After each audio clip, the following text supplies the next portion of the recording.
মুসলমান ভাইয়েরা খুব ভালো করে বুঝবেন, বিশ্ব নবীজি কোনো একদিন মসজিদে নববীতে ঢুকলেন, দেখতে পেলেন কিছু সাহাবায়ে কেরাম একসাথে বসে কথা বলতেছেন।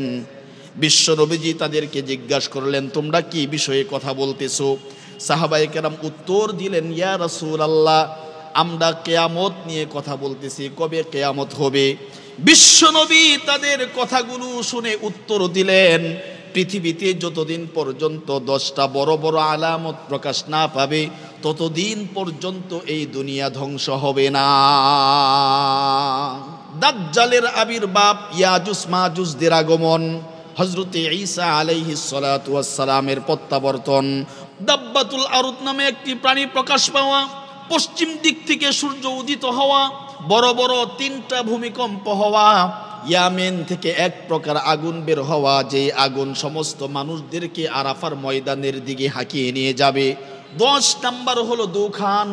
পৃথিবী ধ্বংস হওয়ার আগে কোনো একদিন এই পৃথিবী ধোঁয়ায় আচ্ছাদিত হয়ে যাবে, সূর্যের আলো পৃথিবীতে প্রবেশ করতে পারবে না। সহিহ বুখারী এবং মুসলিম শরীফে এসেছে, বিশ্বনবী বলেন, আলা উহাদ্দিসুকুম হাদিসান আনিদ দাজ্জাল মা হাদ্দাসা বিহি নাবিয়্যুন কওমাহু আন্নাহু আ'ওয়ারু ওয়া আন্নাহু ইউজিউ মা'আহু বিতিমসালিল জান্নাতি ফাল্লাতী ইয়াকুলু ইন্নাহাল জান্নাতু হিয়ান নার ওয়া ইন্নী উনযিরুকুম বিহি কামা আনযারা বিহি নাবিয়্যুন কওমাহু ওয়া ফি রিওয়ায়াতিন মিনহুমা মাকতুবুন বাইনা আইনাইহি কাফারা। খুব ভালো করে বুঝবেন, বিশ্বনবীজি হাদিসে পাকের মধ্যে দাজ্জালের কথা আলোচনা করতে গিয়ে বলেন, কিয়ামতের আগ মুহূর্তে শেষ জামানায় এমন একজন ব্যক্তিকে আল্লাহ রব্বুল আলামিন বিশেষ শক্তি দিবেন। ব্যক্তিটি এমন হবে, চুলগুলো হবে কুকরানো, একটু বেটে সাইজের হবে, লাল আকৃতির হবে, আর চোখ একটা কানা হবে, ইহুদি বংশ থেকে হবে। 70,000 ইহুদি তার অনুসরণ করবে। সে নিজেকে খোদা দাবি করবে, দৃষ্টি দিতে পারবে, মৃত ব্যক্তিকে জীবন্ত করতে পারবে। এমন এমন শক্তি আল্লাহ পাক তাকে দান করবেন। 40 দিনের ভিতরে তামাম দুনিয়া ফিতনা ছড়িয়ে দিতে সক্ষম হবে, এমন শক্তি তাকে আল্লাহ রব্বুল আলামিন বন্ধুরা আমার দিবেন। বিশ্ব নবীজি কোনো একদিন মসজিদে নববীতে জোহরের নামাজ আদায় করে ঘোষণা করলেন, তোমরা সকলেই বসবা, আমি তোমাদেরকে ঘটনা শোনাবো, যে ঘটনা আমাকে তামিমে দারি শুনিয়েছে। বিশ্বনবী এ কথা বলে বন্ধুরা আমার ঘোষণা করে দিলেন। তামিমে দারি বিশ্বনবীজিকে শুনিয়েছিলেন, ইয়া রাসূলুল্লাহ, কোনো এক সময় আমি লখম এবং জুজাম গোত্রের 30 জন লোককে নিয়ে আমি ভ্রমণে বের হয়েছিলাম। ইয়া রাসূলুল্লাহ, বহু দূর পর্যন্ত সফর করলাম, ক্লান্ত হয়ে গেলাম। এক পর্যায়ে একটা দ্বীপ দেখতে পেলাম। ইয়া রাসূলুল্লাহ, হঠাৎ করে ওই দ্বীপের মাঝে একটা জন্তু পেয়ে গেলাম, যেই জন্তুর চেহারা ছিল মানুষের মতো, পাগুলো ছিল গরিলার মতো, শরীরের পশমগুলো ছিল ভাল্লুকের মতো। ইয়া রাসূলুল্লাহ, আমরা জন্তুকে দেখে প্রশ্ন করলাম, মান আনতা? জন্তু আমাদেরকে উত্তর দেয়, আনা হাসাসা। জন্তু আমাদেরকে প্রশ্ন করে, তোমরা কোত্থেকে এসেছো? আমরা উত্তর দিলাম, কথোপকথন হলো। এক পর্যায়ে জন্তু আমাদেরকে দেখিয়ে দিল, ও যে যাও, ওখানে একটা গির্জা আছে, সেই গির্জার ভিতরে যাও। আমরা জন্তুর কথা শুনে সেই গির্জায় গেলাম। সেই গির্জায় গিয়ে দেখলাম একটা লোক শিকল দিয়ে বাঁধা। হাদিসে পাকের মধ্যে দাজ্জালের যে সমস্ত আলামত বর্ণনা করা হয়েছে, হুবহু তার শরীরে ওই সমস্ত আলামতগুলো প্রকাশ পায়। আমরা বুঝতে পারলাম এটা দাজ্জাল। আমাদেরকে দেখেই প্রশ্ন করলেন, তোমরা কোথা থেকে এসেছো? আমরা উত্তর দিলাম, আমরা আরবের দেশের লোক, আরব থেকে এসেছি। খুব ভালো করে বুঝবেন, দাজ্জাল কথাগুলো শুনে আমাদেরকে বললেন, তোমাদেরকে আমি 3টা প্রশ্ন করতে চাই, এই 3টা প্রশ্নের উত্তর তোমরা আমাদেরকে দিবে। আমরা প্রশ্ন করলাম, 3 প্রশ্নের উত্তর যদি তোমাদের হয় তাহলে কি হবে? দাজ্জাল উত্তর দিল, এই 3টা অবস্থা যখন উলট পালট হবে তখন আমি এখান থেকে মুক্তি পেয়ে যাব। দাজ্জালের 1 নাম্বার প্রশ্ন ছিল, বাইসনের খেজুর বাগানের কি অবস্থা? বন্ধুরা আমার, বাইসনের খেজুর বাগান হলো সিরিয়ার দক্ষিণ পূর্ব দিকে, যেখান থেকে হজরতে ঈসা পয়গম্বরকে আল্লাহ পাক উঠিয়ে নিয়েছিলেন। ওই জায়গায় বিশ্ববিখ্যাত খেজুর বাগান বাইসনের খেজুর বাগান বলা হয়। ওই বাগান সম্পর্কে জিজ্ঞেস করলেন, যেই বাগানের বর্তমান তথ্য অনুযায়ী ওই বাগান ধ্বংস হয়ে গেছে, ওই বাগান আর খুঁজে পাওয়া যায় না। দাজ্জাল দ্বিতীয় প্রশ্ন করেছিল, জুগারের কূপের কি অবস্থা? এই জুগারের কূপ সম্পর্কে যদি বুঝতে চান তাহলে একটু বুঝতে হবে, হযরতে লূত আলাইহিস সালাতু ওয়াস সালাম যখন নিনওয়া থেকে আল্লাহর আদেশে ট্রান্স জর্ডান সফর করেছিলেন, তার সাথে তার দুইজন মেয়ে ছিল, একজন হলো রাবা আর একজন হলো জুগার।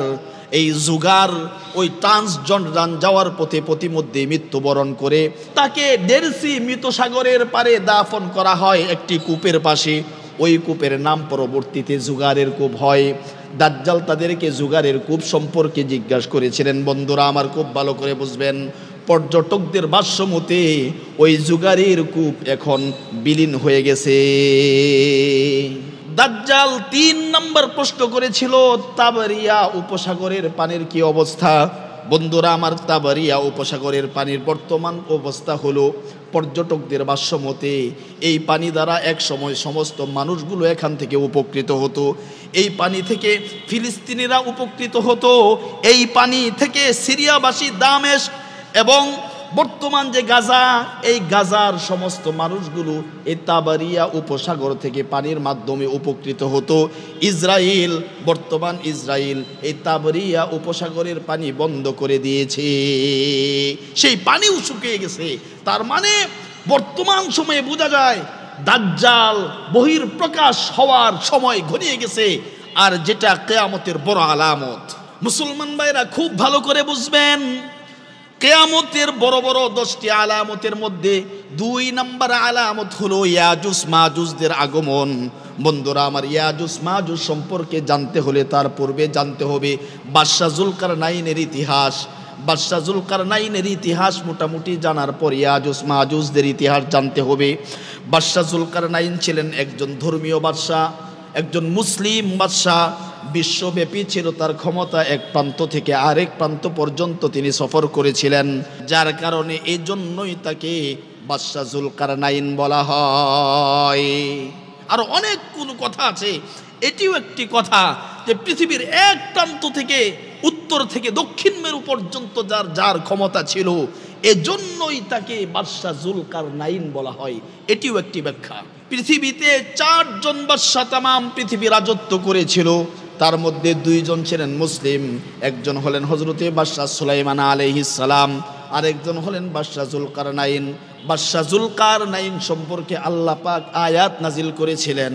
আল্লাহ পাক কোরআনের ভিতরে আয়াত নাজিল করেন, ওয়ায়াসআলুনাকা আন যিল কারনাইন কুল সাআতলু আলাইকুম মিনহু যিকরা। বন্ধুরা আমার, বাদশাহ জুলকারনাইন পৃথিবীর 3 জায়গায় অভিযান পরিচালনা করেছিলেন। যেহেতু ব্যাপক ক্ষমতার অধিকারী ছিলেন, চিন্তা করলেন পশ্চিম দিকে কি আছে আমার দেখা দরকার। অভিযান পরিচালনা করেন পৃথিবীর পশ্চিম দিকে। বন্ধুরা আমার, একেবারে যাইতে যাইতে যেই জায়গায় সূর্য অস্তমিত হয়, বন্ধুরা আমার, ওই জায়গা পর্যন্ত বাদশাহ জুলকারনাইন গিয়ে পৌঁছেছিলেন। শুধুমাত্র এখানেই ক্ষান্ত নয়, এরপরে তিনি পূর্ব দিক পর্যন্ত তিনি সফর করেছিলেন, পূর্ব দিকে অভিযান পরিচালনা করেছিলেন। দ্বিতীয় অভিযান ছিল পূর্ব দিকে, একেবারে যে জায়গা থেকে সূর্য উদিত হয় ওই জায়গা পর্যন্ত বন্ধুরা আমার বাদশাহ জুলকারনাইন যেতে সক্ষম হয়েছিলেন।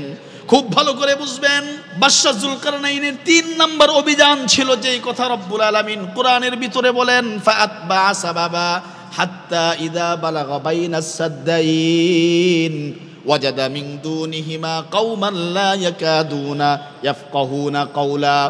বাদশাহ জুলকারনাইনের 3 নম্বর অভিযান ছিল 2 পাহাড়ের গিরিপথের মধ্য দিয়ে এমন একটা জায়গায় ভ্রমণ করা। যাইতে যাইতে এমন একটা শ্রেণীকে পাইলেন যারা বাদশাহ জুলকারনাইনের কথা বুঝতেছিল না।